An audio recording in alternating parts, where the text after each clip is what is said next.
Quarter Six Podcast. We're back at it again for another week. We're back. No Tim again. No Tim. Sorry, Tim. It's okay. We'll see you next week.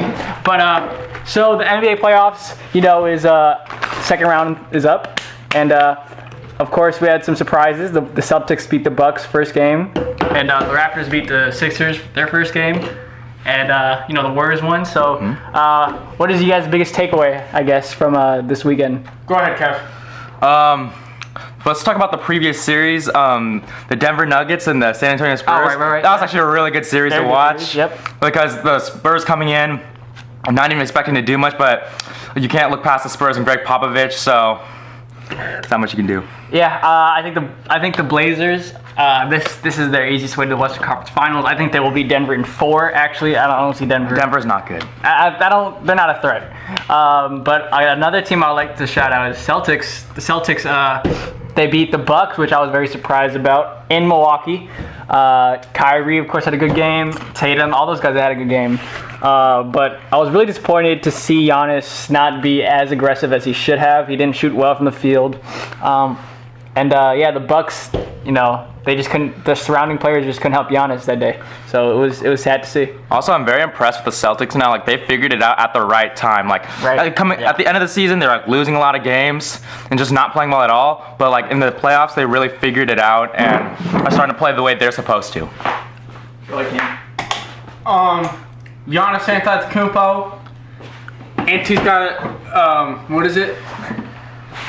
Antetokounmpo. It was Antetokounmpo, Drew Bledsoe, Eric Bledsoe. Doesn't matter. Celtics in 4. I'm telling you, this Celtics team came out with a boom. I really think they're going to move on. They figured out a way, I think, in the first game to show that they figured out how to stop Giannis Antetokounmpo. And if you have the key to stop Giannis Antetokounmpo, yeah, set to win. I think Al Horford played his ass off. I think he what they did was they basically guarded Antetokounmpo like he was a shooter. So his drive to the rim took a lot more energy, a lot more dribbles, and once he took more dribbles, of course they were able to collapse on him. The Warriors, KD, had a big game, and I was very happy for him. I think now I can definitively say that Kevin Durant is the best player in the world.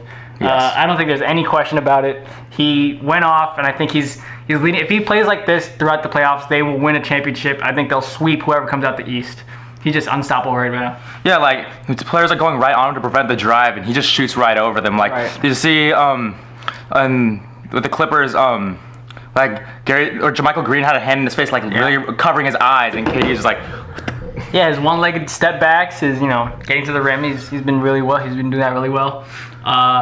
And then I think Steph, he's played the role just how he's supposed to. I think he needs to be the number 2 guy behind KD, and the Warriors are unstoppable right now. They're going to win the championship. I don't see Houston. I think they pick up 2 games, but Houston I don't see them winning the series. I gotta disagree with you. Houston won the series. I think the Warriors got really lucky this first game. Yeah. Super lucky. Yeah. No way. That the refs were on their side. I mean, Harden was kicking his legs out. The refs were on their side the first half. Second half, I didn't think they're on the side. I think that one with Draymond, I think he kicked his legs out. At the end of the game, those were fouls. And they admitted those were fouls. James Harden ran into Steph Curry. Yeah. They came out after the game and said, "We're sorry, that's a foul." Well, and also, the ref was wearing KD's shoes. I still think James Harden didn't show up. I mean, he did have a big game numbers wise, but and he didn't do well in the previous series either. Yeah, I just didn't feel like he showed up. He hasn't showed up at all in the playoffs. Yeah, statistically speaking. Yeah, I don't know. I think James needs to step it up. Another series we could talk about is the Sixers and the Raptors. I think the Raptors got that one in 5. The way they played in Game 1, I think no one could guard Kawhi Leonard. He had 45 points, 11 rebounds. And, I don't see enough scoring from Philly to really beat a deep Raptors team like this. Ben Simmons definitely needs to step up. Embiid is still hurt. And I don't think Butler and Harris are contributing that much. So I see that one done in 5.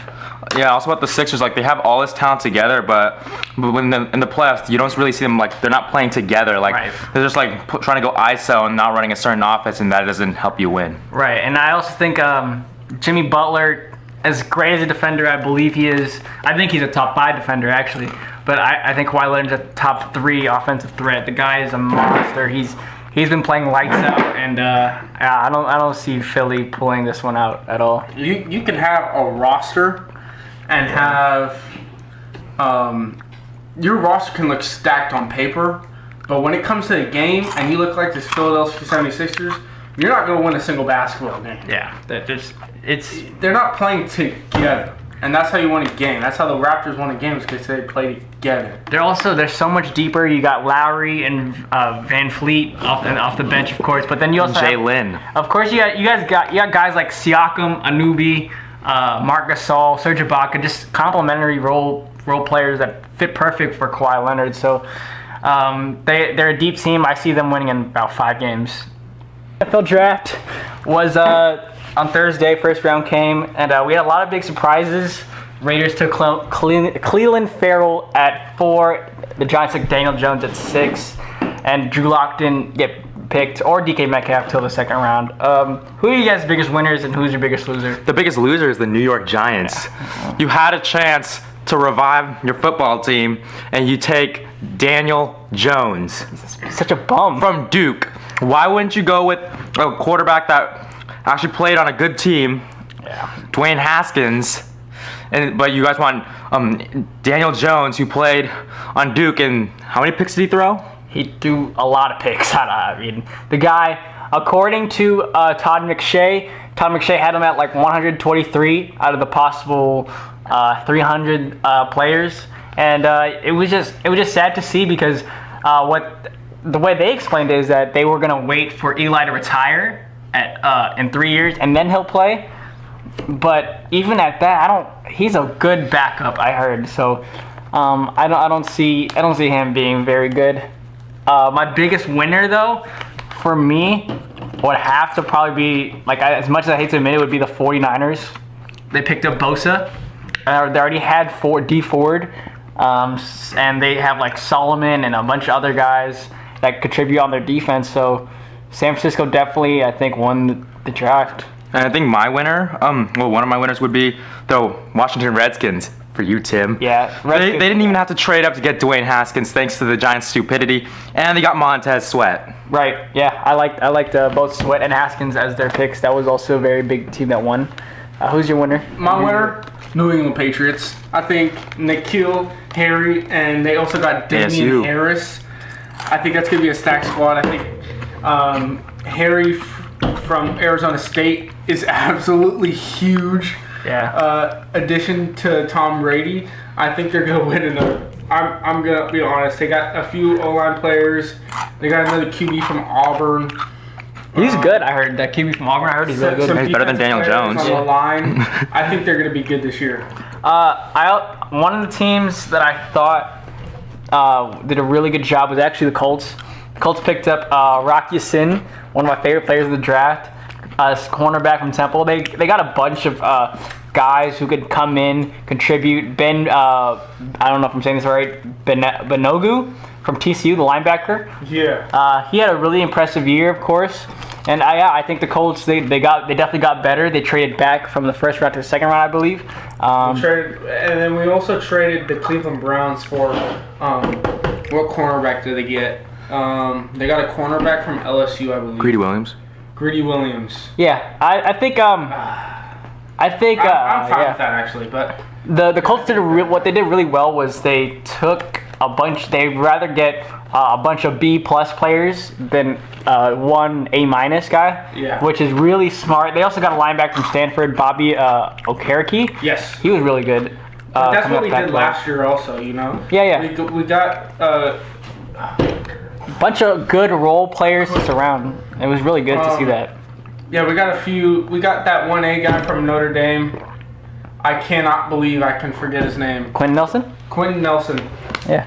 But Nelson's good. Oh my goodness, he was so Generational guard right And there. Darius Leonard also, which we got in like the 200, or we got in like the 7th round. Yeah, that was really good. I like what the Steelers did trade up for Devin Bush, right? Is that his name? D. Bush. So I didn't like what they gave up for him, but I do think he will be generational talent. They gave up a 1, a 2, and 2 3s, I believe. No, it was the 1, the 2, and 1 3 for next year. Okay. Yeah. So they traded back with Denver. Denver still ended up getting Drew Lock, so I guess it was a win for both teams. But yeah, I also like what the Raiders did. Even though they did reach on Farrell, I think, but the back end of the draft was insane. They got Josh Jacobs. They got Jonathan Abrams from Mississippi State. Very good safety. And yeah, all the picks the 2nd round and 3rd round, they were mostly cornerbacks or defensive linemen, which is going to help their defense a ton. I think one of my losers, honestly, is going to be the Cowboys. Yeah. They didn't really draft. They didn't do much good in this draft. Like, they got a lot of 5th rounders and 7th rounders, and yeah, they only had 1 2nd round pick. Yeah. They traded up to get some players like Amari Cooper. Right. They gave away their pick. That's hurt. That hurts right there. Because in 2 years, Amari Cooper's not going to be worth anything, I think. I think he's very inconsistent. I think Amari is super inconsistent. That's why we traded him away. Yes. And I don't see Amari being a generational wide receiver. I think he'd be a very good wide receiver. And another team that I liked was Baltimore. Baltimore picked up like 7 guys who could play right away. A wide receiver and Hollywood Brown. Yeah, they picked up Hollywood Brown. Are you guys surprised how far Metcalf dropped? He was supposed to be top 15. I mean, he can't really do as 64. much. Like, yeah, I never really thought he could run routes, but you know, his physical skills, you know, there's potential there, but I don't know how he thinks the game, how his intellectual part of the game is really gonna work. Are we talking about Metcalf? Yeah, he dropped to Seattle at 64. He's like a tight end, honestly. Mm-hmm. He's a tight end, but He's a faster. switch. And I think he's honestly gonna be good. He's gonna be Eric Ebron, like a small-bodied or a big-bodied guy or a small body for a tight end, but he's really a receiver. Do you know what I mean? Yes. He can't really run routes, but you throw it up to him, he's gonna go get it. So And yeah, his vert is yeah. sky high through the roof. Who do you guys think is the who had the best offseason? So free agents and the draft. Who do you guys think had the best offseason? Oh. For me, like I'm not even trying to be a homer or anything. I think the Raiders are the best offseason. Like we pick up AB, we only have to trade a 3rd and a 5th, and then we pick up good players in the draft, impactful players. We get LaMarcus Joyner, Tyrell Williams, guys who can play right away. Mike Glennon to back up Derek Carr. So I think they had a really good season. They'll probably be way better, probably around the 8-8 range. I could say 49ers also. Right. With yeah. D Ford and somebody else that they got, and then The linebacker from Tampa, right? No, they got 2 guys from Kansas City. Oh, okay. Yeah. And another pickup, the Jets. I think. oh yeah, the Jets. I think. I think the Jets are still gonna suck this year. But they took a They step took up. it, yeah, in the right direction. Like they got Quentin Williams. Le'Veon, of course. Yeah, the big signing Le'Veon. They got the dude from Baltimore, Mosley, who's a monster. CJ Mosley. But Yeah. honestly. Simile from the Raiders too. Simile, yep. Their quarterback is not going to do good this year. You don't think Darnold's gonna be good? I don't think Darnold's. I think Darnold's gonna be really good this year. I don't know. I thought he was the Second best year. quarterback at the draft last year. I have so many questions for the Giants. I thought they had the worst offseason like possible. They let go of Odell. They let go of Olivier Vernon. They trade them away to Cleveland. They traded, they trade up to the number 30 pick, I believe, and they didn't have a 2nd or 3rd rounder, which I don't know why they did that. They ended up drafting the kid out of Duke, and I don't think he's going to be that good. He's a backup. Yeah, and they still want Eli to play quarterback this year, so I think they had the worst draft or the worst offseason possible, really. Who's that safety they lost? Huh? Who's that safety they Oh, also? Collins. They lost Collins. Landon too. Oh my Collins. gosh, yeah. That was pretty bad. I couldn't believe we haven't said it, but the Browns. The Browns had a really good offseason. Oh yeah, they got had the Odell best Beckham Jr. They robbed the Giants of Odell. and they also get Greedy Williams, the sleeper corner, to I pair with think Greedy Denzel Ward. He'll be good. He'll be really good, I think. Greedy Williams, you don't think Greedy Williams is going to be good? He fell. fell a lot. I thought the Rays were going to pick him up, but He's like the number 2 corner in the draft. yeah, I think Cleveland had a good offseason. I think the Steelers had the worst offseason, and then they traded for Devin Bush, and they, of course, improved. So I think the Steelers... Just by adding Devin Bush, though? Devin Bush is a They also got Devin Bush is amazing. They also got this really good running back from Kentucky, Benny Snell. Yeah. You still got Juju, you still got Ben, you still got James And they got a corner from the draft from Michigan Is State. Shazier coming back this year? No, not this year. Not this year. So, I mean... He's not going to come back till, like, next year. Yeah, next year. He may never come back, though. No, they already ruled him out for this year. Yeah. I think the Steelers will be solid. That's a tough division. I think they go second or third in that division. Yeah, like they did what they needed to, like upgrade their defense, got the linebacker Devin Bush, and also got help in the secondary getting that corner from Michigan State. Right. I didn't really like what Washington did. Other than the draft, I thought they had an amazing draft. I thought the free agent signings were pretty bad. They lost a bunch of receivers. They got Landon Collins though. They did get Landon Collins, but they paid him a lot of money. They got Landon Collins, Case Keenum. They didn't really give a lot of. I mean, they'll have Geist this year, but they didn't really give. They got Case Keenum. Yeah. And they drafted. That's just a waste of money. But the thing is with the Redskins, they did waste a lot of money. Like they still have to pay Josh Norman after that. They also have to pay Alex Smith. Yeah. I believe they had to pay Case. Was a big chunk of a contract, and they also still have Alex Smith on the active, or not Alex Smith, McCoy. I forget his first name. Colt McCoy, right? Oh yeah. Yeah, he's still on the active roster, so we'll see what happens with the Redskins. But yeah, And they drafted well. Yeah, this for Melina Tia, Thomas B.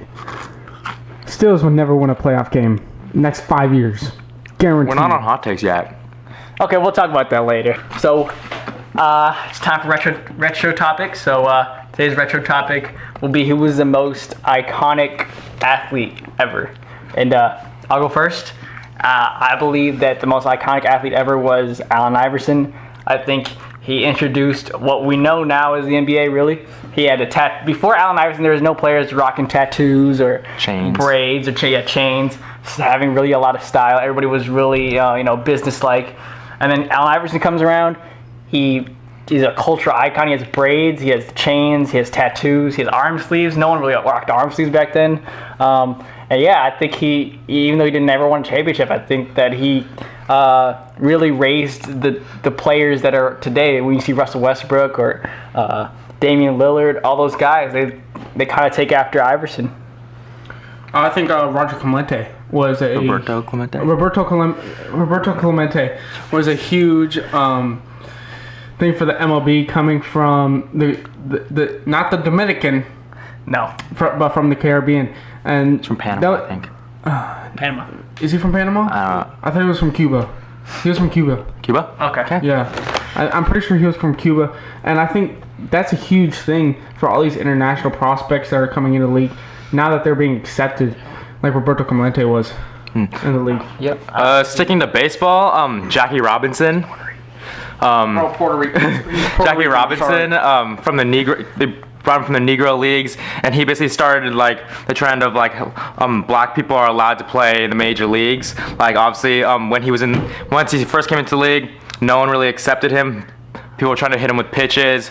When he played first base, they spiked him at first. Yeah. I think obviously Maxime Tameno wouldn't agree with this, but I think another guy that I'll bring up is Yao Ming. I think Yao Ming. Yes, even though we haven't seen the impact just yet, I think China and Asia, they're bringing up a lot of good Asian players, and I think Yao Ming will look to him in about 10, 15 years and say, wow, the influx of Asian American players or Asian players in general, it came from the 2001 draft when they drafted Yao Ming first overall. So I think he's going to be an impactful player. Of course, shout out to Jamie Lin, though.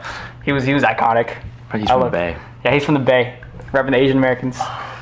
Let me think. In baseball, Who's the lefty? oh, For Asian Americans? in basketball, No, baseball. baseball. Ichiro Suzuki. Yeah, it's Ichiro. Huge. Yeah, huge impact. Also Hideki Matsui. Hideki Matsui. I'll shout out Muhammad Ali. I think Muhammad Ali had one of the best, protests ever. He gave up his world title because he didn't want to go to Vietnam, which is, back then it was really taboo. But I really have a lot of respect for Muhammad Ali. Manny Pacquiao, I'll shout out Manny Pacquiao. I don't think there's a lot of Asian boxers back then. And, Pacquiao comes on the scene and, dominates. I think, I think a lot of Asian Americans are on the rise in sports, which is cool. All right, you guys ready for some hot takes? Hot takes. All right, my hot take today will be Kyler Murray will not be a superstar. I think at best he will be marginal. I think he will be. I think his height. I just haven't seen anybody do it before. So. I mean, Russell Wilson was short. But Russell Wilson's like 6 feet tall and 220 pounds. Kyler Murray's 5'10" with his shoes on and like 188. So I'm very skeptical. Of course, the Cardinals don't have a good offensive line, which doesn't help at all. And I don't think he will be. I think at best he'll make one Pro Bowl. I think I somewhat agree with you on that one. Like his height, like he'll be like Russell Wilson, but like not as like he doesn't have the. I don't think Russell Wilson light. He'll have half the numbers. I don't think he has the arm like Russell Wilson does. So. Oh yeah, and Russell Wilson. A lot of people underestimate Russell Wilson when it comes to like. And he's really good at throwing on the run. Accuracy, and he's really good at Russell Wilson's really good at escaping like the sacks. Yeah. Oh, very good at escaping the sacks. Yeah. I think that Kyler he had the best offensive line arguably in the nation last year with Oklahoma. So he didn't really have to worry about guys coming at him. But if you look at the Cardinals according to Pro Football Index, they have the worst offensive line in the league last year, and they didn't really upgrade anybody. They didn't take a lot in the draft. So it will be interesting to see if Kyler could hold up, especially his small frame. I don't know how he's going to adapt to getting hit. I just don't see him being a star in the league. Cam, you have a hot take?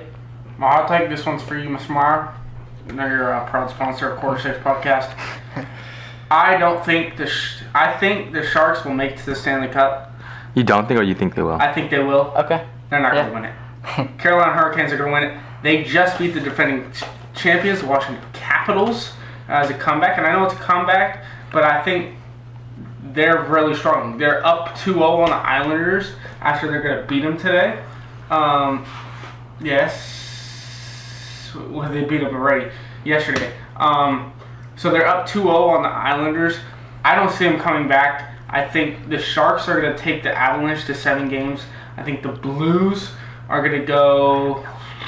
I think the Blues are going to beat the Stars. Yeah. And I think... for sure. I think the Blue Jackets are going to beat the Bruins. And I think it's just going to be a grudge match with that. I think... Are the Blackhawks in the playoffs? No, the Blackhawks were like one of the worst teams in the NHL. Oh, my bad. And for girls softball, because I know you always want that, I take back what I said. UCLA is not going to win. Oklahoma's going to win. I think Oklahoma's an absolute powerhouse in the NCAA softball. And if not Oklahoma, I think Alabama's going to win it. I think UCLA, or not UCLA, UC Irvine's going to win it all. So, this is Core 6. Everyone, I want you to check out Cameron Schrader's on Instagram.